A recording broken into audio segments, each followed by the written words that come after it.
Welcome to The Explainer. So when you hear the name Dracula, you probably picture some theatrical guy with a cape and fangs, right?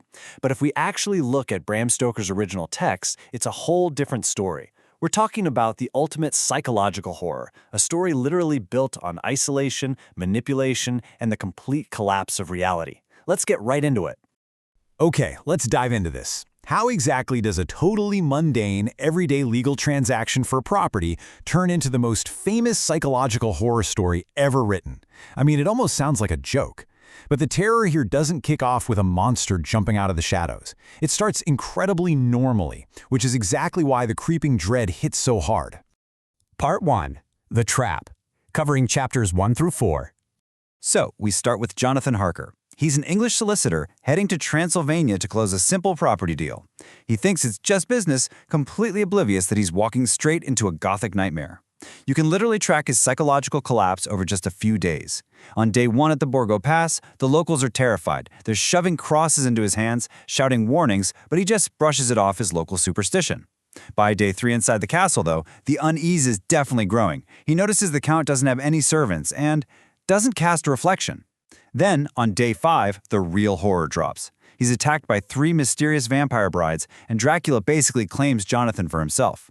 By day 7, the absolute horrible realization hits him. He is not a guest, he's a prisoner, completely cut off from the outside world and rapidly losing his grip on reality. Moving on to The Infection, covering chapters 5 through 9. Now Stoker abruptly shifts gears and takes us over to England. We meet Jonathan's fiancée, Mina Murray, and her vibrant best friend, Lucy Westenra, who is currently juggling marriage proposals from 3 very impressive suitors.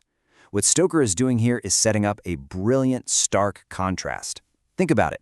Transylvania is all deep superstition, complete isolation, and ancient looming danger. On the flip side, England represents the absolute pinnacle of rational science, romance, and modern civilized society. It feels totally safe, right? But that safety is a complete illusion, because that ancient danger is about to crash headfirst into the modern world. And that illusion of safety shatters really quickly for Lucy. It starts with step 1, unexplained sleepwalking, and these incredibly exhausting, strange dreams down by the sea. Then, step 2, baffling blood loss, complete with mysterious puncture marks appearing on her neck. Finally, step 3, and this is the kicker. Even with brilliant minds like Dr. Seward and his mentor, Professor Van Helsing, stepping in, modern medicine totally fails. They try everything, including multiple blood transfusions from her suitors, but absolutely nothing stops her from wasting away. Which brings us to The Escalation, chapters 10 through 15. Meanwhile, Jonathan Harker finally turns up in a Budapest hospital, totally traumatized with severe memory loss, and Mina rushes over to care for him and marry him.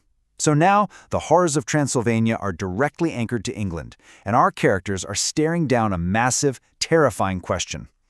Science has completely failed. The blood transfusions aren't working, garlic isn't enough. So what on earth is draining the life out of Lucy Westenra? Dr. Seward is completely at a loss, but Van Helsing, he's starting to piece this horrifying puzzle together. And here is the terrible truth Van Helsing uncovers: the undead. A supernatural entity that literally drains the life force or blood of the living, reanimating corpses so they can hunt. The battle between rational science and supernatural belief is officially over. Van Helsing realizes Lucy hasn't just caught some weird, rare disease. She has fallen victim to a relentless supernatural attack by a vampire. What happens next is just absolutely tragic. Despite all their frantic medical efforts, Lucy dies after a brutal struggle. But because this is Dracula, it doesn't end there. Since she was drained by the Count, she actually returns as a vampire herself, haunting the London nights and attacking children. It all leads to this incredibly heartbreaking climax, where her own devastated fiancé, Arthur Holmwood, is forced to perform the gruesome ritual of staking her heart just to finally free her soul. Next up, The Turning Point, chapters 16 through 21. At this point, the mourning period is over, and the whole dynamic flips. The surviving group finally bands together. They go from this confused, defensive posture to a highly organized offensive. They want to track Dracula's movements and stop this invasion cold. And to understand him, they actually look to one of Dr. Seward's asylum patients, a man named Renfield.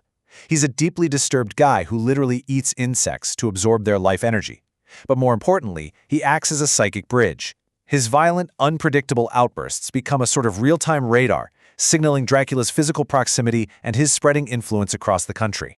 Dracula realizes he's being hunted, and he retaliates in the worst, most violating way imaginable. He goes after Mina. He attacks her and forces her to drink his blood.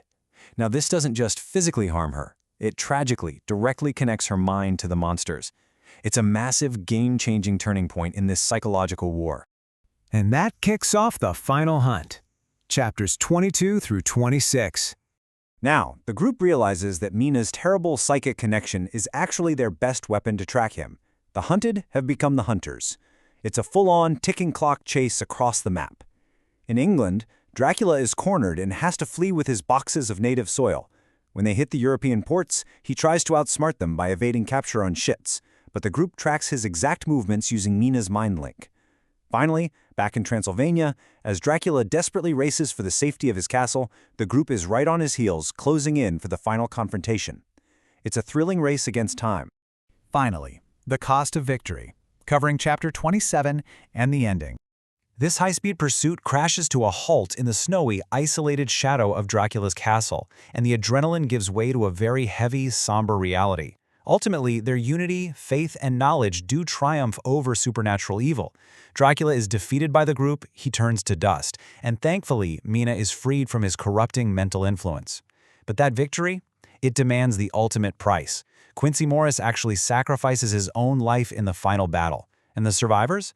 They're left permanently scarred by the fear and trauma they just endured. Which leaves us with this really provocative final question to think about. Is the true horror the monster itself? Or is it the permanent marks that monster leaves on the survivors? The physical evil was destroyed, sure, but Jonathan and Mina's lives are changed forever by those psychological scars. Well, thank you so much for joining me for this explainer of Bram Stoker's masterpiece. I really hope this deep dive helped illuminate the brilliant, terrifying depths of this classic tale. Until next time, keep learning and stay curious.